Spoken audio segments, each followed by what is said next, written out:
Le gouvernement Attal est-il plus à droite que les précédents? C'est la question qu'on va se poser avec nos deux invités qu'on accueille avec plaisir. Nicolas Corato, bonjour à vous. Bonjour Jean-Marie. Et bienvenue sur Sud Radio, fondateur du think tank Place de la République. Nous sommes également avec Bruno Millienne, bonjour à vous. Bonjour Jean-Marie. Député Modem de la 9e circonscription des Yvelines. Modem, c'est-à-dire centriste. Pourtant, quand on lit les analyses, notamment dans la presse, ce gouvernement ne penche pas au centre. Il penche à droite. C'est notamment à lire dans le Parisien aujourd'hui, en France aujourd'hui.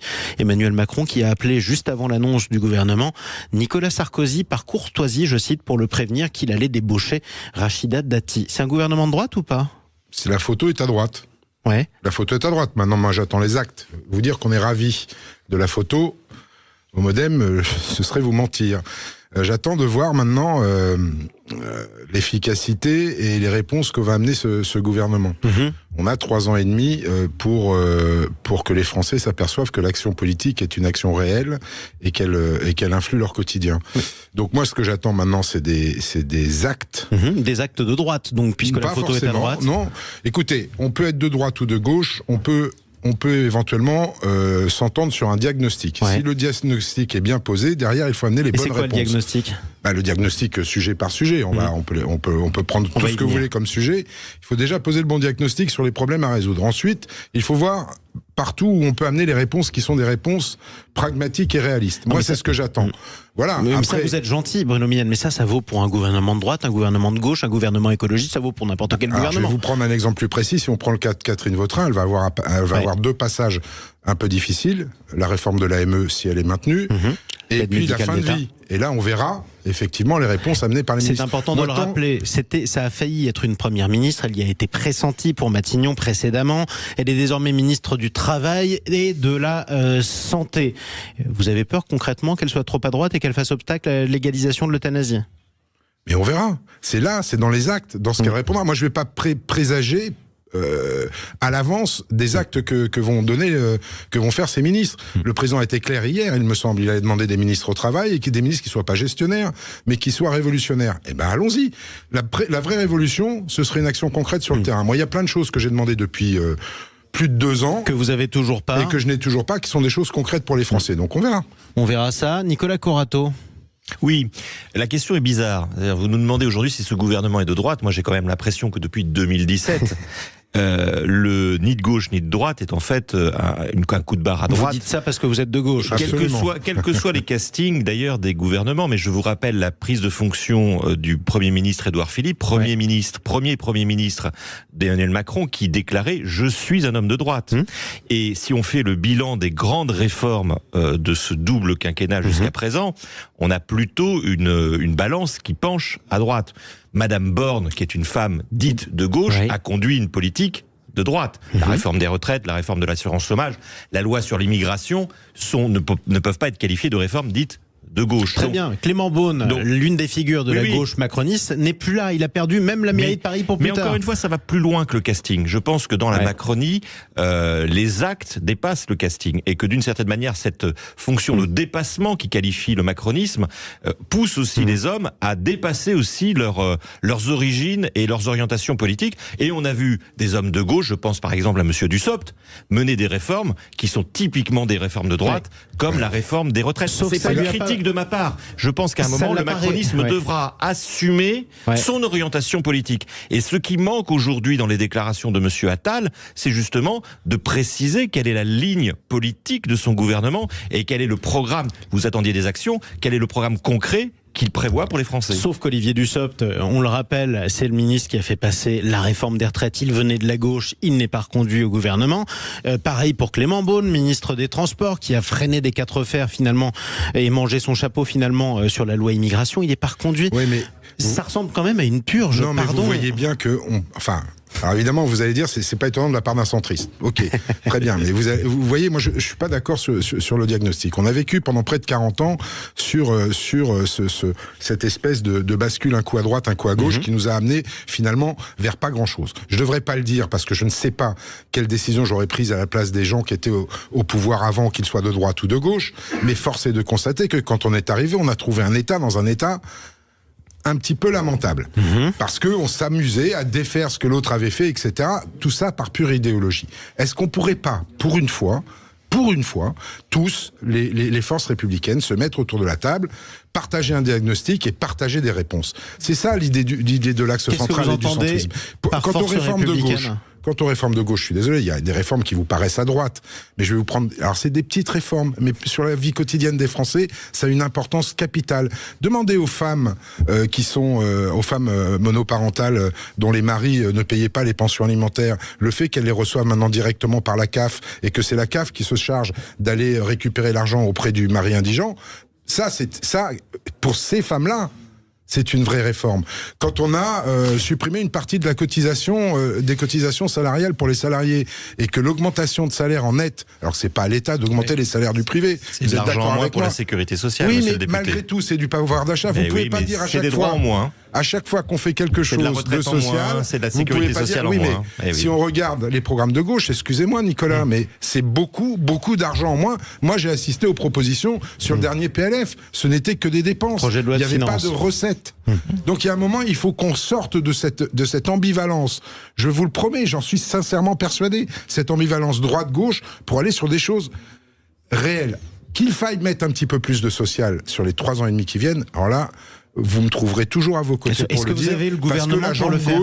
Mais il va falloir qu'il le fasse. Oui. Il y a un moment où les gouvernements, quelle que soit leur appartenance politique ou leur idéologie, vont être obligés de gouverner, surtout en période de transition comme on est, mutation écologique, mutation énergétique, mutation dans les métiers.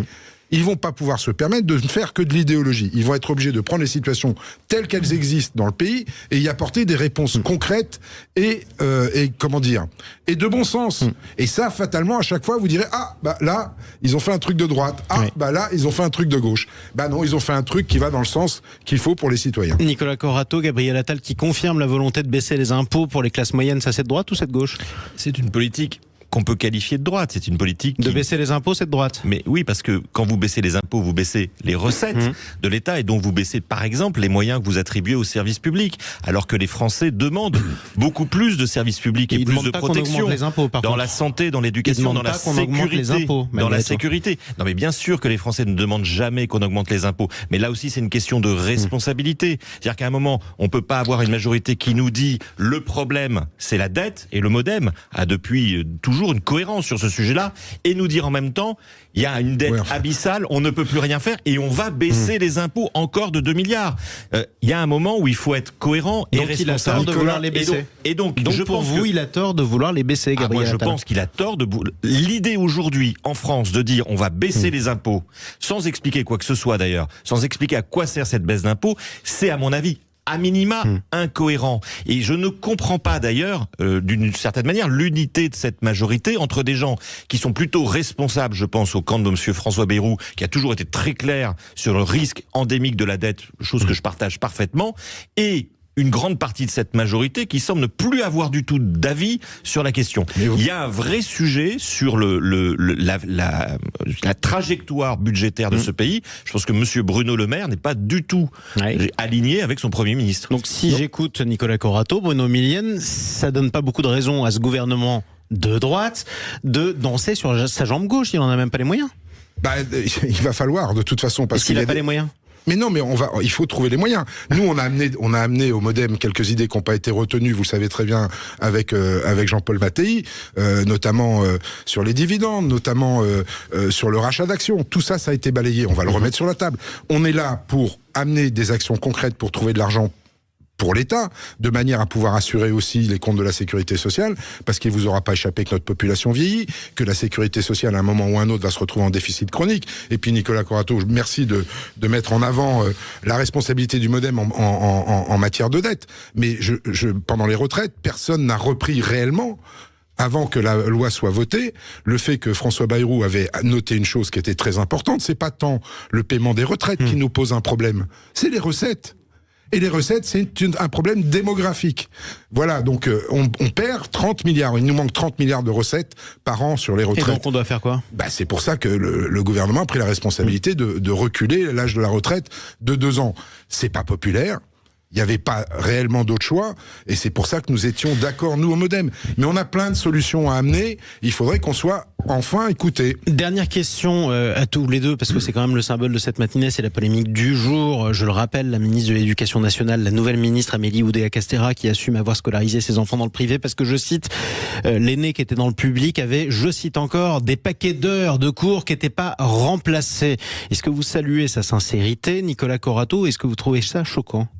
D'abord, moi, je considère que tous les citoyens, y compris les ministres, sont libres de leur choix, notamment de choisir le type d'école dans lequel ils mettent leurs enfants, qu'ils soient ouvriers ou ministres. Donc j'ai pas, moi, de critique personnelle à émettre. C'est pas honteux de mettre ses enfants dans le privé. C'est un choix personnel et il faut respecter les choix personnels. D'ailleurs, si aujourd'hui, y compris on finance l'école privée en France avec des fonds publics, c'est qu'on a fait un choix politique. C'est l'école privée sous contrat, faut le rappeler. Oui, je pense qu'il faut le respecter. Après, que la ministre nous explique que dans le public, il y avait beaucoup de profs absents et qu'il y en a moins dans le privé, bah, ça pose une question à la ministre et plus à la citoyenne. C'est-à-dire que maintenant qu'elle est en fonction, qu'elle nous démontre qu'elle pourra effectivement réduire l'absentéisme dans le public, qui n'est pas uniquement fixé sur un problème de statut ou sur un problème d'origine des profs, mais peut-être sur un problème structurel d'organisation de l'éducation nationale et de financement de ce service public. Alors ce sera sûrement évidemment dans la pile de ces dossiers. Autre question pour vous, elle est importante quand même, Bruno Millienne. Vous avez dit que la photo penchait trop à droite et que vous n'étiez pas ravi de ce nouveau gouvernement. S'il n'y a pas de secrétaire d'État MoDem annoncé ou pas plus qu'avant, est-ce que vous serez encore dans la majorité ? Je pense pas qu'on quittera la majorité comme ça. Même s'il n'y a pas de secrétaire d'État MoDem. Attendez, on va voir, on n'en est pas là. Même s'il n'y a pas de... Non, mais il faut attendre 8 à 10 jours. Je n'ose imaginer, sincèrement, que le président de la République et le Premier ministre ne rééquilibrent pas ce gouvernement tel qu'il apparaît aujourd'hui. Il reste encore les ministres délégués, les secrétaires d'État à nommer. Alors certes, c'est moins important que des ministres de plein exercice, mais quand même, ça donnera une couleur définitive à ce gouvernement. En tout cas, la photo sur le papier. Je les enjoins fortement à ne pas nous oublier. Sinon, point de suspension, on aura bien compris. Voilà, point de suspension. Merci Bruno Millienne, député MoDem des Yvelines. Merci à vous également Nicolas Corato, fondateur du think tank Place de la République. Il est 8h47 sur Sud Radio. Ce gouvernement penche-t-il davantage à droite que les précédents ? Vous répondez non à une nette majorité d'entre vous sur Twitter. Restez avec nous dans